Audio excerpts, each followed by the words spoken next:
going on? You guys are excited. I love it. Well, we'll match your enthusiasm. I just want to scream. We have some amazing fans here. They are diehard. They love My Hero Academia. And we're going to jump in. We have a whole bunch of people here looking at questions. But before that, how's Indiana? Is it treating you well? Amazing. Oh, yes. Yeah. You guys have been so great. This whole, yesterday was awesome. Today was awesome.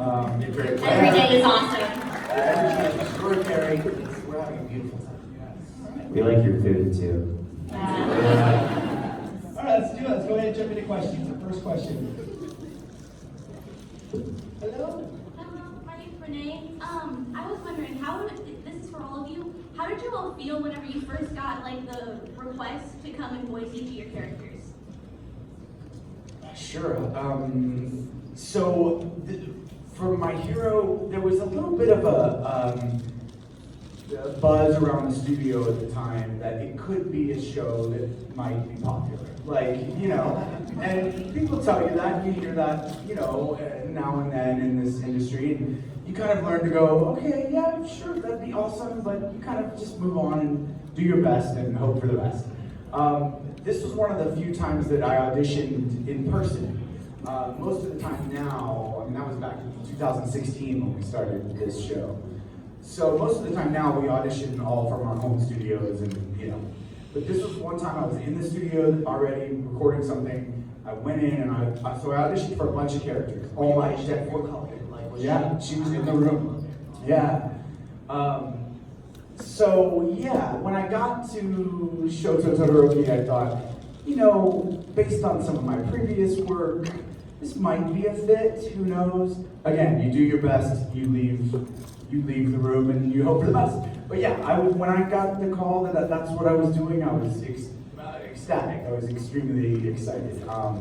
The excitement has just grown from there, to get to see the evolution of the character, of all the characters, the growth of the story, from good old innocent season 1 to season 6. Yeah.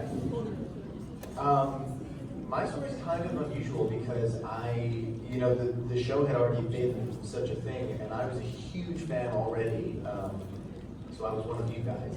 And I remember particularly, it was season 4, the overhaul arc, that for me I was like, this is just the height of drama and everything right now. This is just so good. And I thought, this cast is so extraordinary. There was just so much charisma and character and nuance, and even the tiniest of side characters I thought were so well cared for. And in the voice acting community, Colleen, everybody knows Colleen because she's Colleen. She's the director, casting director. She's Momo. She's extraordinary. And I live in Los Angeles, so I wasn't, by the hub of Crunchyroll, and I didn't think she knew who I was. So one day randomly I get an email, and it's from Colleen just directly to me, and I'm like, well, either this is a mistake or something's wrong. So I don't know what's And it was to audition for some of the meta liberation arc in season 5, some of the villain characters, and I thought, oh, this is so cool to even remotely maybe be a part of the show would be such a gift. But I was also very realistic and thought, she doesn't know me, she's not going to cast me. This is a kindness that maybe somebody put me on her radar. And she was like, I'll just give him a shot. Let's see what he sounds like. So I remember very specifically, because normally when you audition for stuff, there's at most 2 weeks. And then it's you either got it or you don't. Yeah, at most 2 weeks. So After about a week, I'm like, yeah. 2 days, yeah. So in her email, she was like, these characters are 10 weeks away from being cast, so you have plenty of time, which was unusual, which is also crippling, so I sent them in an hour later. I was like, all right, I can't sit on this without. I love that. It's very unusual and also crippling. So well, think about it, because it's the options, the ways that you can labor over it. So it's terrible. I can't do that to myself, just the anxiety. So I picked 3 characters, and I was like, she's not going to cast me, but maybe this is a chance to show her who I am. So I just was as genuine as I could be, tried to be as genuine with the characters as I could, and then 5 months go by. So I'm like, definitely didn't book those guys. Have not heard from her, like just like, and I'm just going out, because this is what we do. You just do your thing, and like one day it's that really funny thing too, where like one day she just started following me on Twitter, which is just a thing where you're like, wait a minute. Why is she doing that? She doesn't know who I am. And I was like, I'm not gonna say anything to her. I'm not gonna touch this. This feels like a grenade. Wait, she followed you on Twitter Like 5 months later. after? Oh, but that's... No, exactly. Yeah. So like something's happening, but I don't know what, and I don't want to shoot myself in the foot. I'm just It's a terrified. trap. Yeah, like you say hello, and she's like, fire! Yeah. So then like, follow. Yeah, exactly. I feel like it was like maybe a couple of days later, and the craziest part is it was 5 months to the day. She sends me another email offering me Rhodey. She's like, hey, we're working on this movie, and there's this character, I think you'd be a great fit. Would you be open to playing him?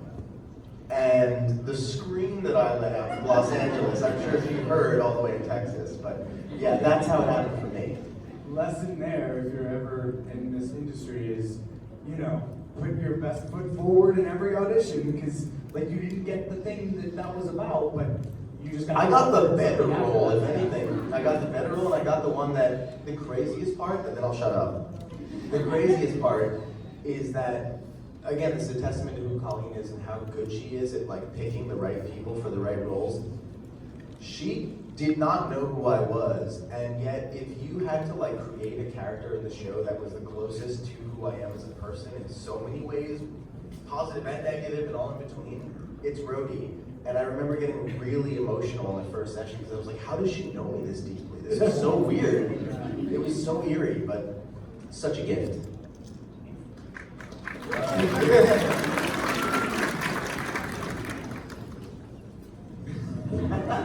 ahead. Is your voice hurting? Yeah, my voice is, it's just my voice, or else I would go next. I did an audition. She just had me come in for a pony, and I remember it vividly because I was like, oh, I'm so excited to get on the show. And then she's like, yeah, you're that girl on the left. And there's like 10 people there. I was like, I'm just gonna guess. And I hope I did right. And I literally did not know what she actually looked like until like, I think, I don't know, like maybe 10, 12 episodes later when she came back again and it was just her on the screen. I was like, oh, thank goodness I did a good voice for her. It's pretty amazing. It's so sad.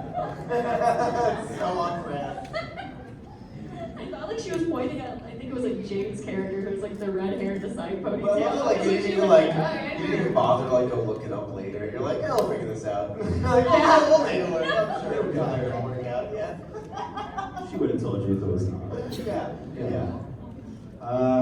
Mine. Okay, so I remember the same audition that David was talking about, and like the hype around it from the other actors was very tangible, and I crack and fold under pressure.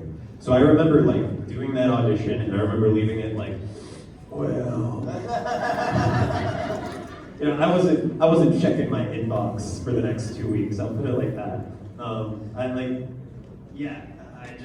Anxiety got the better of me. And then Colleen was like, hey, there's this part that I'd like you to audition for. I think she just sent me an email because I was working full time at Funimation at that point.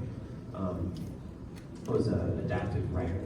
And she sent it to me as, anxiety boy. And I saw Mirio and I was like, well, that's going to be Rico. And, I was like, this will be easy. So I also got to audition for that from home, which is much preferable for me. So I got to take my time with that audition and just, experience a couple of like high school cafeteria room flashbacks, and I was there. It's so funny because I like the in-person auditions because of the very fact of what you said. You usually leave knowing like, well, I didn't get that, or hey, I still got a chance. When I'm in my at home, I'm like, I think this is pretty good, but who knows? No, yeah, I'm never gonna call it. That's fair, yeah. Thank you. Thank you all. All right, you. Go ahead. We took that question, really. Yeah. Hello. Hey, what's going on? It's just that right there. That happened. I remember you, Small Mike. Hi, I'm Gabe, aka Small Mind, Yeah. and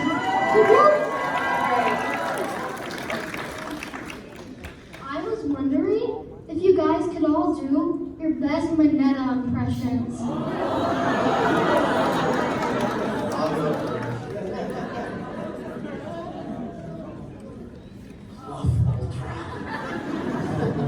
Hey guys, what's going on?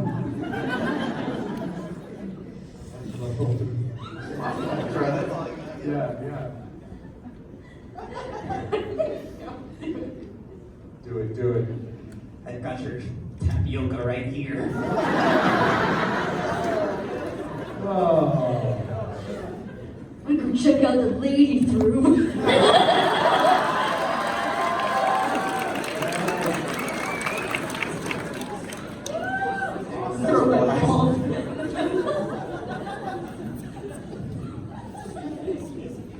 Thank you so much. All right, next question.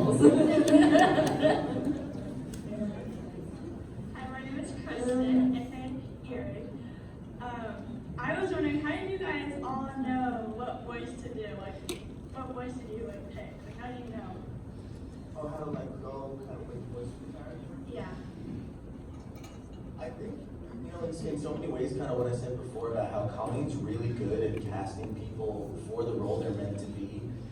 I think if you hear us talk, you'll realize none of us are that far off the mark from what our characters sound like, because so much of it is not about really putting on a voice, it's about kind of being true to the spirit of who they are. And in a lot of weird ways, so much of like who we are connects to the characters that it's not that far of a pivot, it's more of an attitude shift. And like Rhodey, when I think particularly for me, like, I think about the fact that he's fallen on plenty of hard times, but he's also incredibly resilient, and he's full of love and very protective of his family, and like way smoother than I am. Like the dude, can like slide down handrails and do flips, and he's like, he's all vibes. So like, I really try and just think of, that is. I just try and think of, that overconfident, even if it's putting it on for protection, like a layer, there's that element of smoothness that I would just kind of implement. So it's an attitude shift. Yeah, there are times where you create a voice, if it's a bigger, more character-y type voice, where you do create something that's larger than yourself or larger than what your voice really is or something like that. But a lot of it, I agree 100% with what Ryan said. It's an attitude shift. You're taking on, like I've watched some of what Todoroki did in the first season, or when we first got to when he was introduced and how he held himself and what the Japanese voice actor sounded like, and then you kind of create. You take on those characteristics and then you let a voice happen. And then you can work out or massage that voice with the director. They might have some feedback and say, how about this, but a little deeper, or this, but a little prettier, or whatever it is. It's funny because I was doing last season, I was doing 3 different characters at the same time. We were doing season 6, so Shoto in season 6, Wolfwood and Trigon Stampede. Yes! I've heard of it. And this is getting to your point. And Ray, Papa Ray and Buddy Dance, right? So, I learned that. But they're all, if you go watch those, they all live in a similar place in my voice, but they're also all very different. And it speaks to what Ryan said exactly, is like, they're different characters, so what I'm taking on a different posture in the booth. I'm taking on a different attitude, and it just changes the voice a little bit. Is the best way to describe it. I went for like a little My Little Pony character. Her name was Pony, so I was like, okay. The inseparable butterfly about this, but there was a My Little Pony game that I used to play like all the time when I was a kid, and it was on the computer. There's this insufferable little butterfly that goes around talking like that. Well, now she's It's famous. like, "Look, it's Yeah. a pony So your world." character's based on that? She's like that, but less Amazing. annoying. I love that. I love that. I would have killed that butterfly.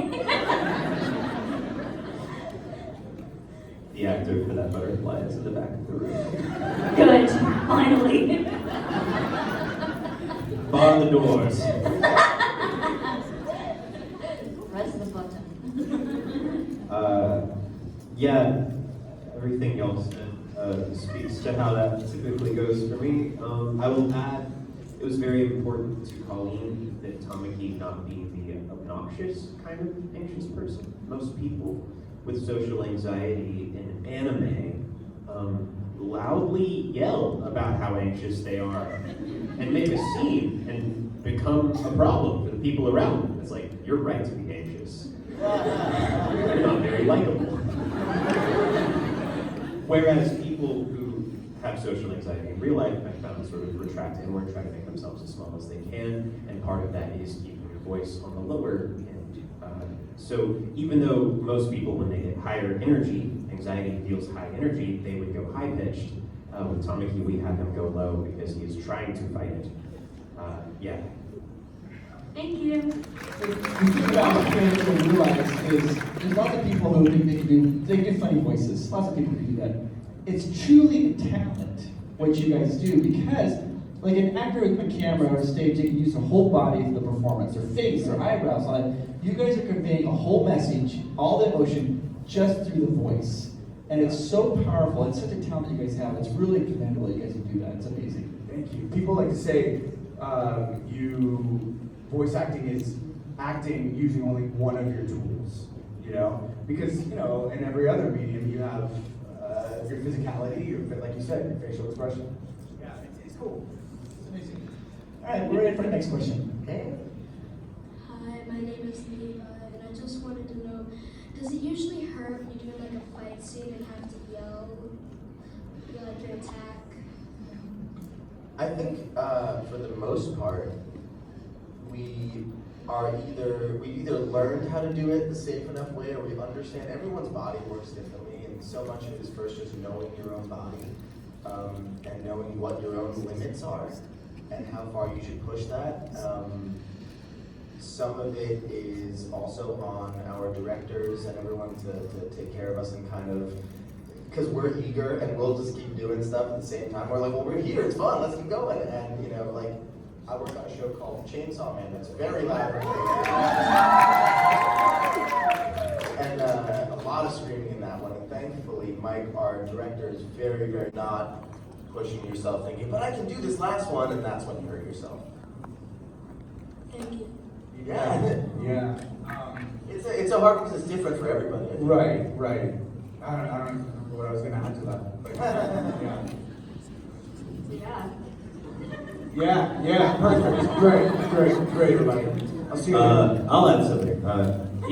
If you aren't careful, you can permanently injure yourself. I have a chronic condition from yelling too much at too high of a pitch in too narrow a time frame. First new studio, I was trying to regress. And, you know, maybe through therapy someday it won't be part of my life, but likely it will. So I guess, yeah, for those aspiring or newer actors out there, do be careful. And try to politely assert yourself if you feel like you are starting to hurt. It really shouldn't hurt. It really shouldn't. There's an environment that's created, I think, in the acting industry in general of, you know, push yourself to the limit, you know, give it Show up, and someone else will show up instead. Yeah, because you're always told someone's right there to replace you, or, you know, you get told that stuff a lot. So sometimes we push ourselves too far. And you know, it's about like, you know, I have some issues sometimes screaming, like I'm fine if we're doing it twice, right? But if we're on, like, especially for video games, you know, video games are like a lot of board game or something. Yeah, a fighting game or something like that. There's a lot of exerts and a lot of, you know, you're being injured, or you're giving a punch, and those kind of percussive things on your voice can really hurt the cords. So yeah, when I get to 5 or 6 times of having to do something like that, I can feel it, and I have to go like, hey, can we circle back to this? You know, let's skip to a scene where it's just lighter, and then we'll come back. So yeah, Sometimes it's I hard. sing for the end. Yeah, exactly. Sorry. Yeah. Thank you. Hello? Next question. Hi, I'm Sam, also Hiroshima. You also look super cozy. Yeah, no, it's very hot. I told you though. I was hoping you had the perfect balance. So if you could have any character's quirk except for your own, because that's cheating, whose quirk would you have? I mean, yours is pretty dope to be able to like eat whatever you want and then like utilize it as a weapon. Yeah, and like depending on where your moral compass is, it can be even stronger. He's looking like, oh god. Honestly, I want Fat Gum's quirk. Yeah. Yeah.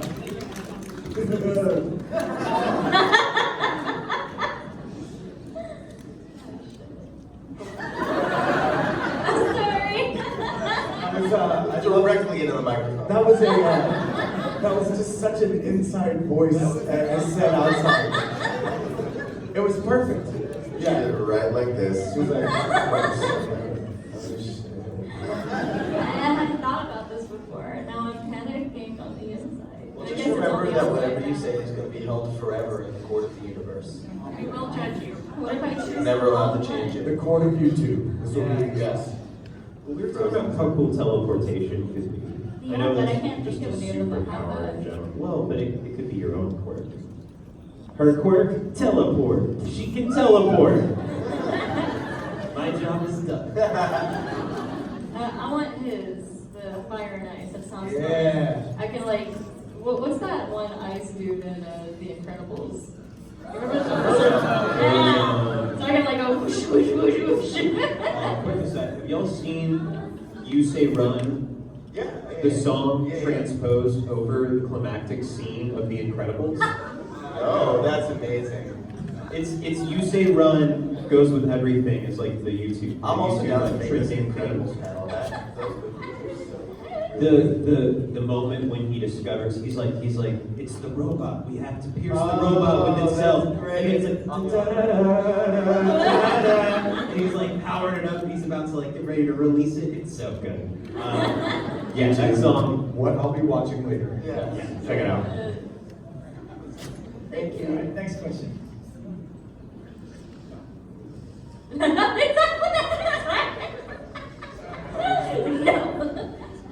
Reese's socks. Well done. Wow. This man's style game is strong. A lot of orange. Love it. All right, next question. Hi, my name is Esther, and I was wondering, what if if if you could meet any character from the show, who would it be and why? In real life, we can meet any character. Yes. Stan. But why? Why? I mean, I really want to talk to him. I want to have coffee or maybe some bourbon or I don't know. Just go like, hey man, so what was the time? When was it that you decided the way to assert your ideology was to kill? Like, what? Because he has a hopeful. There's something about him that his ideology you can relate to, but not the way he goes about it. So I don't know. I'm interested in his character. Did you like it when you just gave your answer? It was like, ooh. I know. He's called the hero killer. It's not good. I feel like you'd get along with Kirishima. I feel like you'd be number one. I kind of love his spirit, his energy. Like he's always kind of in a good mood, you know, and he's kind of just down for the adventure. And I also love Justin. You know, Justin Cook is such a wonderful human. That scratchy voice, just I love it. Yes. Yes. All for one. I assume there's some sort of safety barrier between us. No, It's like Oh. Oh, and how would I go in their good graces? There's Silence of the Lambs. Different answer. Different answer. This is like at a diner. Negerage. Yes, good question. I feel like we have a similar sense of humor. I feel like we get along. Who's the big lady? Mount Lady? Mount Lady. Yes, for reasons. Mount Lady. Oh, there you go. Alright.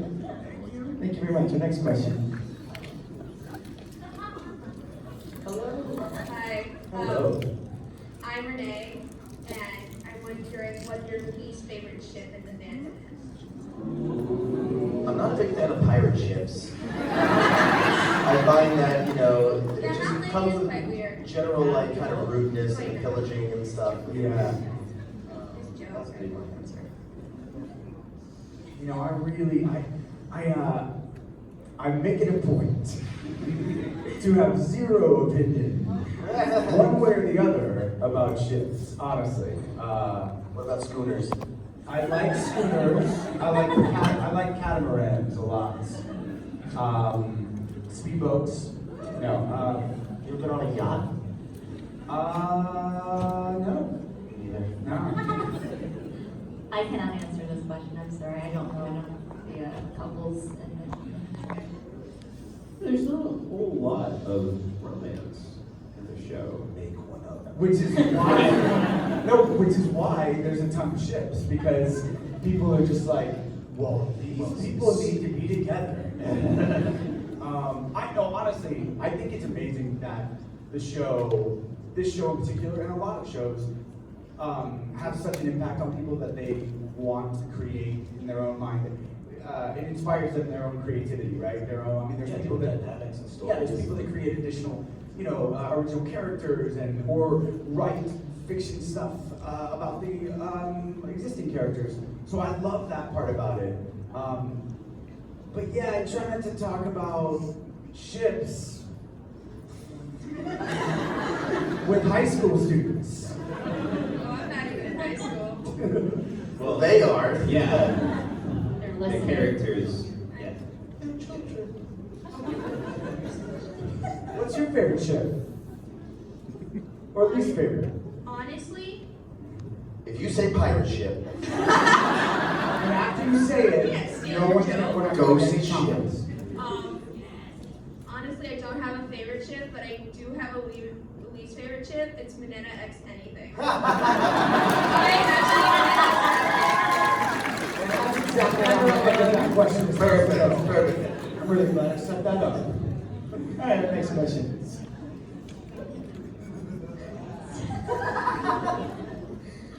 I'm Zoe, and my question for all of you is if you could voice a different character, who would it be? I honestly, I'm sorry to be a bummer to your question, but when I went back and watched the show, I'm such a fan of Evan. I couldn't choose anyone else because I wouldn't want to knock anyone else out of their role. Yeah. Like everyone is so right if I had to. Like, If you had to fight so I've got something, you tie me up and there's a gun to my head and I have to. Seems like you ought to get more out of me than that. I'd say Shigaraki. Yeah, we're gonna get nasty. Yeah, I want a voice recovery girl.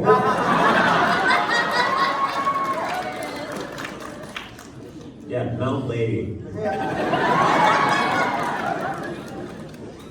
Probably the small girl with the horn. I forgot her name. Really? That one, yeah. She seems like so much fun. She gets into so much mischief. Unwillingly. I don't know if that's mischief. Sometimes it's abuse. You might want to catch up with the show. I'm glad you helped me to that answer. I am, because we got some great answers on it. So Thank you. Yeah. Thank you very much. Next question.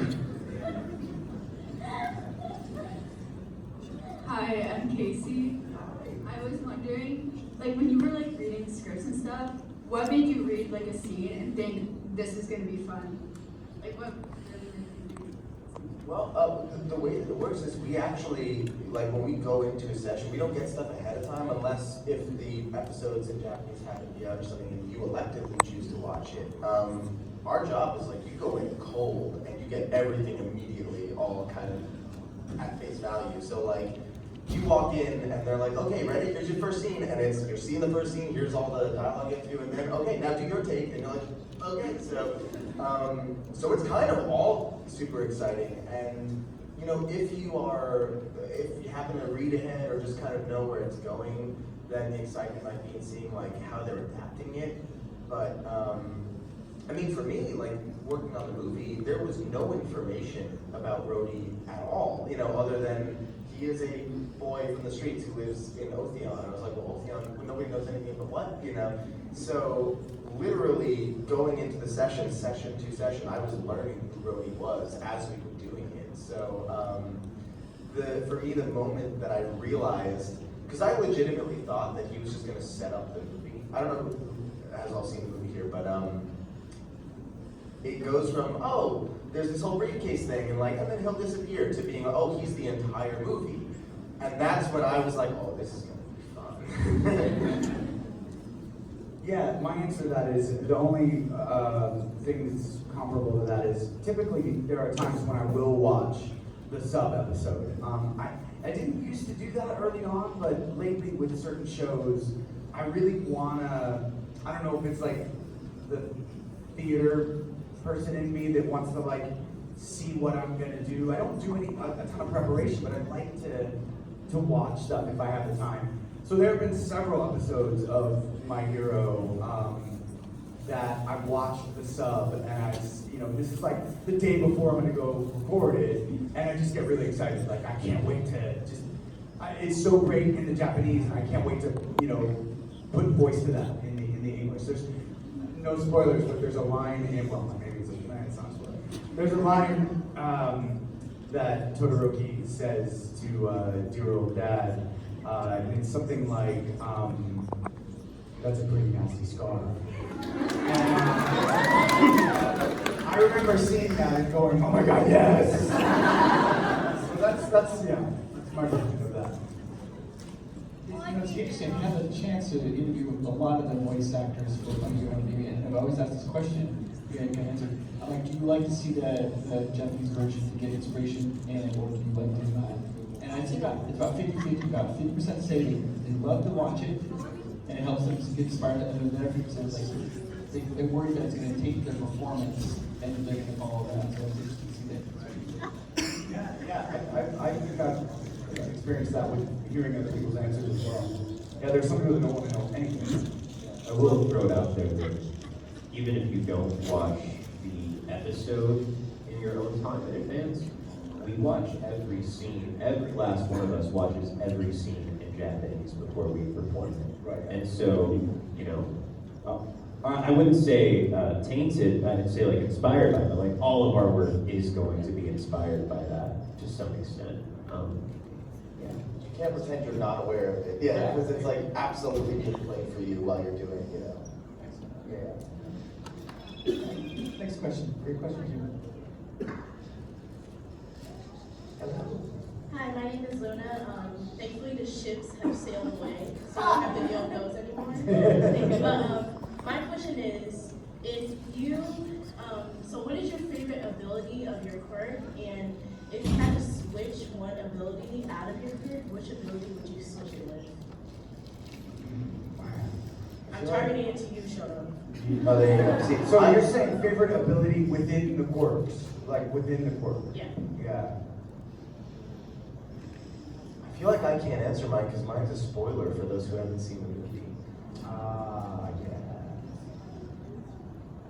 That's good.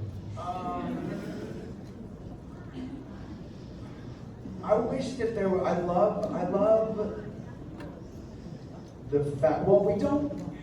Unless you've read the manga, we don't know exactly the full power of that he will find by using those two quirks at the same time, or using one to complement the other. So I don't know the full power of it yet, but what we do know, there's something that I wish. I love the ice. I love both quirks, but I like the fact that the ice quirk can be manipulated in so many different ways. It can I be, get to break dance on it in the movie. Nice. You like Oh yeah, that's right. Yeah, it can be like a power quirk, it can be a trap quirk, it can be a lot of things. I wish there was a way that it could be more permanent for longer, I think. Like an ice age. Yeah. Yeah, like a glacier. Yeah. Yeah. Save the polar bears. Yeah. I think my favorite thing about Tamaki's quirk is that he can, so like if he eats a chicken leg, he can then manifest the foot or the wings. He can manifest things, aspects of a thing that he hasn't eaten. So like he just needs some of the DNA, and then he can eat the thing. Which means that my joke about him needing bad morals isn't really true. So if I could switch something about his quirk, it wouldn't really be his quirk, it would more be his shyness. Because if he was a little less shy, then he could try to tactfully request the hair of other heroes. And then he could just eat a bit of their hair and throw their quirks, if they have physical quirks, into his arsenal. Smart. Dude, I love that. Thank you. Thank you for your question. Yeah, Thank you. All right, guys, we have time for one more question. So your last question right here. Last question. Sorry. Thank you guys for hanging with us. Hello. How old were you guys when you first started voice acting, and how did you end up getting your first role? You were gonna say, and how old are you now? I could just look that up later. You wanna go first?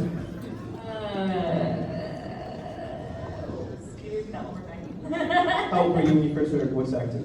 How did you start? And how did it happen? How old are you now? I think I was like, I don't remember specifically, like maybe like 20. And I started doing it in my closet with some $7 Walmart mattress toppers in my closet. Then I eventually signed up for open auditions at Funimation, and they let me in, and I've just been doing it ever since. How long did you have to wait after submitting for open auditions before they actually brought you into audition? 8 months. Yeah. 8 months. And It's a long the list. 5 phases of grief. Only in the pit of despair can you rise up like I was just about to accept it, and then Tara was like, "Hey, we're having it." I was like, Nice. I was 9 years old, and it was nepotism. I'm sorry. It's the best answer of all time. I only started almost 4 years ago now, so I was 32. So I started late for, I guess, what a lot of people would consider, or what they think, jumping into this field is. But I had been a crazy film lover since I was a little kid, so I did theater and all kinds of stuff, and then just didn't pursue it professionally until I was much older. And I'm grateful that I didn't, because I don't know that like 20-some-odd-year-old me would have been able to handle the crippling pressure and anxiety that comes with the job. But 32-year-old me was like, oh, this is great. I can just like be myself and it's either gonna work or not. Awesome, I know who I am. And when I first got my first job, what was the particular question about that part? Sorry. It was how did it start? I was doing, I was in a band. I was a singer and a guitar player, and thank you. And for like most of my life, like all of my teens and my 20s, and we moved from New York to Los Angeles, and we broke up. I was working like 2 or 3 different jobs. They like basically all fell apart. I just kind of was like in this crazy like whoa point in my life. And I just decided to double down because I was in Los Angeles and I was feeling extra crazy and thought this is the universe's way of being like, it's now or never, dude, take your shot or, forever regret it. And I just invested all of my time, money, and energy into classes and all the things and made a demo reel. And I have a very unusually like quick and fortunate trajectory. Most of the time it takes a lot more time I was very lucky that it was kind of right place, right time. I was ready. So I sent out emails and stuff to a bunch of studios nearby in Los Angeles, and within like a few weeks they were getting back to me, and I started working. And I was also like, is this real? Because it didn't feel real. Yeah. I'll try to be brief. Yeah, I think I was 23 or 24.